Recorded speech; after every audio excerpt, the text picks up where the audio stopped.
Jamil dafa taxawal ab holding duppe ko MC Group bi nag di yëngu ci fànn yu bari yu mel ni wàllu transport wàllu mine ak carrière wàllu mbay wàllu hydrocarbure di pétrole ak lépp lu xeetu ak moom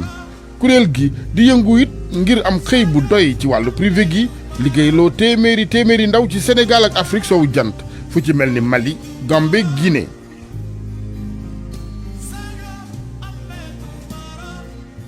ca diwaanu Thiès ak nag ni fa askan wi dugalee loxoom bu baax ci lépp luy jëmmal ay projet am rawatina fu ci mel ni Ngunjaan ak Xombal surtout Seydi Hadji Malick Sy bi radiyallahu taala anhu di doomi Serigne Mansour Sy borom daara ji Moustapha Sy Jamil taxaw ngir delloo njukkeel askan woowee taxaw di leen jàppale ci lépp luy gënal seenu nekkin ak dundin rawatina ci wàllu wér-gu-yaram njàng environnement ba ci biir Makka. ci kaw kon waree fam ci askan wi ñeeli entreprise am di wàllu responsabilité sociétale d'entreprise le groupe bi taxawale tëralin wu jëm ci taxawu askan wi dëkkee fa wër ay entreprise am ci wàllu mine ak carrière ci noonee la Serigne Mouhamadou Moustapha Sy Jamil tabaxee boole ci ay jumtukaay ca Sewexaay commune Ngoundiane ca diwaanu Thiès bërëb bu paje di centre de santé bu mësul am ca gox ba boobee centre de santé am na fa maternité ab infirmerie ab salle d'urgence dëkkuwaay ngir ña fay liggéeyee rax ci dolli ambulance médicalisée muy nag mbégte gu rëy ci chef de village bi.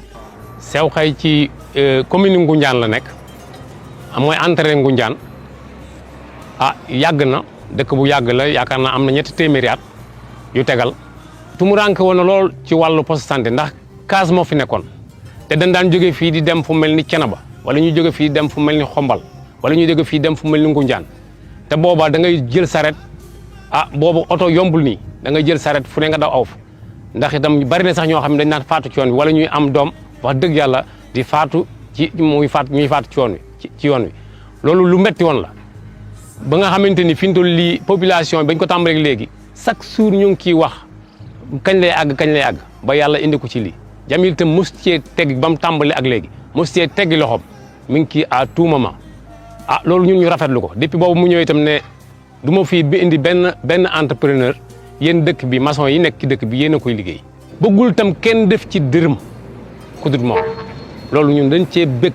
vraiment suñu mbégte fa mu àgg sax ak population bi seen mbégte fa mu àgg ñun mun ñu koo mesurer ndax ku ma ci taseel li muy ñaanal Jamil ci xolam la koy tibbee vraiment ci xolam la koy tibbee kontaan nañ trop ci moom.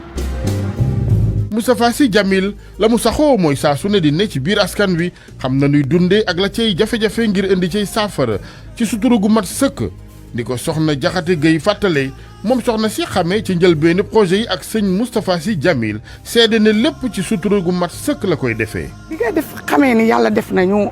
defal ko may ko carrière bi defal ko délibération bi bari na njariñ yoo xam ne jur na ko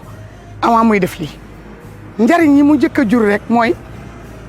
dikk bi mu doon dikk di jël nit ñi mu jafe woon lool ndax gouvernement amu fi woon oto Jamil yi ñoo fi doon jaar di dem ak yeneen oto carrière yi mais moom moo njëkk a nekk ko ki nekk yóbbaale jigéen ñi ñu dem wàllu ji Ngoundiane dem dugg marché faju ji Ngoundiane dellu si waat Jamil bokk na ci njëkk a def loolu. beneen bi ci des mooy Jamil dafa ñëw njëkk a dugal loxoom ci éducation maanaam jàppale jàngalekat yi ci wàllu kaye waaye jàppale tamit jàngalekat yi ci wàllu tabax ay salle de classe waaye dugal loxoom tamit ci santé ndax fii ci poste de santé bu Ngoundiane yóbbu na fa ambulance maye fa ay lal tabax ay classe réceptionné ko Jamil génnewul loxoom ci lépp lu commune Ngoundiane jaaxle woon mbaa mu jafe dafa ñëw yombalal leen lépp Jamil ñëw na ci commune Ngoundiane lépp luy nit ku feebar Jamil yëg ko otoom jël na la yóbbu la Dakar wala Thiès wala Xombal Jamil def na loolu Jamil jël na ay nit di leen jëndal ay ordonnance Jamil def na loolu fii ci dëkk bi waaw di leen jëndal ay ordonnance Jamil def na ko kon Jamil loxoom ni mu ko dugalee ci santé du dafa ndig ba war a tabax poste de santé soog a dugal dafa jëkk a dugal loxoom ci santé ba mu saf sàpp ci ñun moo tax bu defee lii ñun bettuñu ñëpp rafetlu nañ ko ndax doomu sëriñ la nag mënoon naa toog rek di laaj addiya Jamil da doon sol kap ak jiin dugg ci oto bi buñ ne kan mooy Jamil ñu ne kii ñu ne non ma ni leen moom la dafa wàcce boppam liggéey ñàq moom la Jamil xam. ñaanal bokk ñun tamit yow ah waaw sëriñ baa ngi ci biir xalifa baa ngi ci biir déedéet xalifa bi ma nga ci biir ma nga ci kër ga. bu ndaw beeg bu mag bu yëpp benn la xam nga ni ñoom xamuñu man xam naa la xamee naa la ñaanante rek waay si waali ay waay ñoom moom xamalu woon man xamee naa ko bismillah ay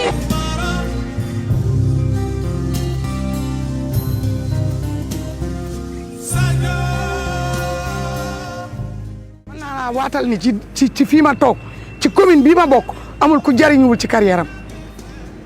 nit bëgg naa tabax sax amul xeer mu dem ci Jamil mu may ko xeer nit bëgg naa tabax amul ciment mu dem ci Jamil mu may ko ciment kon Jamil desee lu ju dara. ca Ngunjaan Moustapha Sy Jamil tabax na fa ñaari classe yu juróom-ñaar fukki ndongoy jànge ci lu dul sori seeni waajur def fa it ay table banc maître ba fay jàngale rafetlu ko ak entreprise beeg taxawaay ga ci wàllu wér-gu-yaram ak njàngum askan wi nga xam ne mooy suqalim réew rawatina dëkki kaw yi. avant ñuy may ñaari salle de classe yi nga xamante ne Jamil moo ko maye école bi mu ngi woon ci situation bu métti xam ngeen effectif yi nekk ci milieu rural da ngay effectif yoo xamante ne des fois day jéggi dayo ñu manqué woon ay table banc loolu moo taxoon mais bu ñu recevoir ñaari salle yi nga xamante ne Jamil moo ko may bon loolu amélioré na enseignement apprentissage ci biir établissement bi loolu moom lu baax la loo xamante ne dañ ko war a encourager pour ñi nga xamante ne ñoo am doole pour ñu jàppale comme collectivité locale yi amuñu doole. Ngunjaan lañu fa xayma ci li fa groupe MC dugal ne liggéey ci wàllu investissement mu ngi toll ci $300 millions. taxawaayu Moustapha Sy Jamil yamu fa law na boo xombal foofee dugal na fa loxoom bu baax ci yombal gi ñeel seen dem ak dikk ci yoon yoo xamante atum 1960 lañ ko fa tabaxoon dugal na ci ak ñoŋal guddaayu juróomi kilomètre ci mbedd yi gën a ràññiku ci xombal. waaw mën nañu wax ni xombal bi ñuy am ay tali dañu presque mën nañu wax ni depuis 1960 la ndax xombal mi ngi bokkoon ci première commune du Sénégal ci daanaka dañuy wax ni les 8 premières communes yi nekk ci Sénégal xombal ci la bokk kon bi ñu demee bu 1960 yàlla dogal ki ñuy wax Fiacre Coly docteur Fiacre Coly nekk maire xombal Mamadou Dia doon ko jàppale président du conseil di ko jàppale vraiment ci lañ demoon ba amoon lii nga xam ne moom lañ am ci ay tali ñu am ko ci biir xombal depuis lors tali amaatul xombal depuis boobu ba léegi tali amaatul kon bu ñu waxee ne depuis 1960 ba léegi tali yi fi nekkoon moo fi nekk yaakaar naa kon yàquteg tali yi kenn du ko mën a xayma nit ñi buñ jaaree ci biir dëkk bi fenn fu ne boo xoolee di nga xam ni fii ay tali yu bees nekk fii ay tali yu yàgg ñoo fi nekk loolu moo tax vraiment di nekkoon projet bu rëy boo xam ne ni xombal mi ngi ko doon séntu xëy na yàlla dogal na fii tey ci Serigne Jamil ñu koy ñaanal mu yàgg fi loolu te wér ci moom la ko yàlla dogale pour mu réussir. wàllu fàggandiku ak kaaraange it nekk ci xolob taxawu Moustapha Sy Jamil jëmee ci waa xombal dugal loxoom bu baax ci ñoŋalu caserne sapeur pompier ya baaxee leen ambulance bu bees tàq defaraat dalub caserne ba nga xam ne ay jafe-jafe la dëkk woon jamonoy nawet adjudant sapeur pompier yi bëgg ca lool. avant muy ñëw booba fekk na moyen roulant yi xaw nañu màggat donc bu indee ambulance boobu vraiment dafay participer ci développement xombal ndax aussi dina permettre non seulement du xombal mais li wër xombal yëpp muy Ngunjaan muy Cenaba muy Tubaatul lu fa xew ci diggante bi ambulance bi dina mën a dem foofa jël victime boobu indi ko hôpital ci li nga xam ne lu mucc ayib cours bi day taa ambulance aussi bi nga xam ne moom la ñuy ñëw dafay apporter un plus ci suñuy intervention parce que doon na xaw a yéex ndax léeg-léeg ñu amoon intervention benn ambulance la ñu am Ngunjaan am Tubaatul am donc da ngay dem fële ba ñëw soo ko mën a dem fee donc bu ambulance boobu ñëwee dinañu mën a permettre ñu mën a cumuler ñaari intervention yi nga xam ne de secteurs différents di ko gërëm di ñaan yàlla lii nga xam ne moom la sumb ci xombal yàlla ko yàlla may doole at kattan ba mu eggale kook jàmm ak salaam. l'hôpital bu xombal jot na it ci ndimbalu groupe MC def nañu fa lal yu bari ak it matériel faje yuy dimbali bu baax docteur yi Moustapha Sy Jamil sumb fa it liggéeyub yeesal bloc opératoire di fa nuy opéré malade ya taxawal fab restaurant ngir liggéeykati l'hôpital bi président comité de santé ba rafetlu ko naka noonu sage-femme bu fay liggéeyee ci taxawaayu citoyen bu Moustapha Sy Jamil la. Serigne Jamil Sy jamono bi mu ñu fekk ñi li ma mën a wax mooy dafa ñoo jëlee fu sori parce que lu bari loo xamee ni centre bi manqué woon na ko lu demee ni voirie bi lu demee ni ay lal lu demee ni ay matelas lu demee ni ambulance ak li nga xamee ni peut-être moom mooy wàllu jëfandiku bi mooy lekk gi personnel bi accompagnant yi malade yi parce que centre de santé bi dafa sori béréb yi nga xam ne ni foofu la ñuy jaayee ay lekk donc loolu daf ñuy teggil coono bu mag a mag teggil ko askan wi nga xam ne ni aussi ñoom ñooy ñëw fii ci centre bi donc loolu mu nekk loo xam ne nii boo ko boolee lépp lu am solo la loo xam ne nii dafa bokk ci li nga xam ne moom mooy doxal këru wér-gi-yaram rawatina bloc opératoire bi nga xam ne nii boobu aussi ñoo ngi ciy dox di ci wax comme ni ñu ko waxee aussi dafa laaj ñu gëstu ci ak ñi nga xam ne ñoom ñoo ay techniciens à ce que aussi ñu mën a cibler matériaux yi nga xam ne nii moo mën a nekk ci bloc bi. apport boobu mën na fi jur dara parce que ku ne xam na ni c'est le centre de référence comme c'est le centre de référence maanaam poste de santé yi nga xamante ne ñoo wër district bi fii la ñuy faral di référer bu ñu amee jafe-jafe moo xam guddi moo xam bëccëg kon tey jii nii mën nañu ak à travers ce matériel qu'on a sur place vraiment qualité des soins bi dafay gën a améliorer donc foofu c'est la lutte contre la mortalité bi ñu doon wax dafay feeñ parce que dañu am équipement bi war yëpp sur place pour vraiment liggéey ci anam yi ñu ko santaane. sëgi xombalit kenn demul ñu des ndax nag màggetoon na lool waaye miir bu ko wër defaraat nanu ko joxaat bërëb ba war ma gi ci war. parce que cimetière yi aussi interpellé nañ ko ci keroog dafa fekk mu guddi sax moo tax demu fa mais dafa joxewaa ndigal jox techniciens yi ni leen na ngeen fa dem ngeen visiter ko façade principale bi yëpp nañ ko tabaxaat nañ ko yokkaat defaraat ko ba mu baax même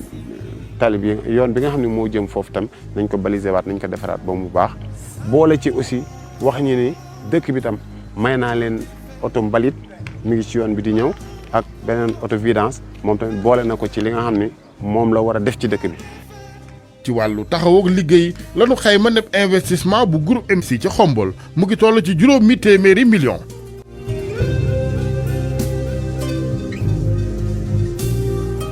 ba ca diwaan gu tedd gi di Tivaouane Moustapha Sy Djamil yóbbu na fa taxawaayu RSE di responsabilité sociétale d'entreprise ak ca daara ji di collège Serigne Mansour Sy bi nu tuddee baayam ju tedd ji dugal na fa loxoom ci jumtukaayu salle des professeurs ak tabaxuk juróom-ñetti classe yeneen.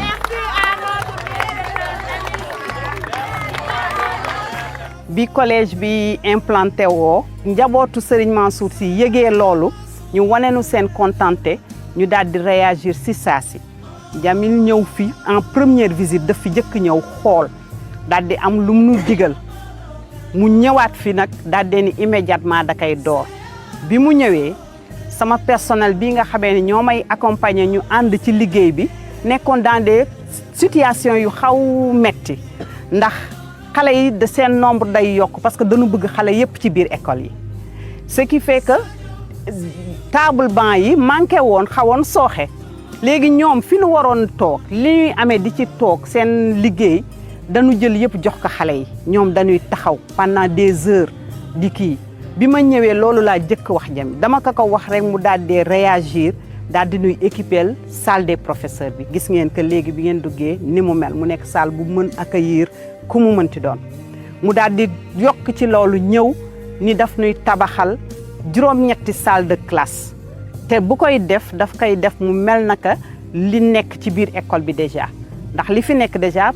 patrimoine bu nu tabax la tabax bu macha allah mu ni bu neexee yàlla lu ko rombul bu deful lu ko romb du def lu ko yées ñu daal di ñëw foog ni sax lu ñuy différer la dina ñëw plus tard waaye dafa ni si saa si lan koy daal di door te ni mu ko waxee woon ni noonu la amee déjà matériel beeg lépp ñëw na sunu xel dal na xam nañ ni door nañ ko te dinañ ko yeggale incha allah di ñaan yàlla ñun ñëpp ñu fekk que pour le bénéfice de ces apprenants là. Tivaouane liggéey bi nepp investissement ñeel groupe MC ñu ngi ko fa xayma ci ñaari téeméeri millions. Moustapha Sy Djamil ñu mës ko xamee sutura ak làqu ci lépp luy ay yëngoom di rek dëggal kàddu yi ku tedd ki Serigne Cheikh Ahmed Tidiane Sy Al Maktoum mi daan wax ne donn sa baay donn sa jamono ko gën askan wi delloo ko lool cofeelam ak yërmande gi ñuy rek ñaan sunu borom jàppale ko ci lépp luy liggéeyam ngir mu mën di taxaw bu baax askan wi di askan wu ko soxla lool.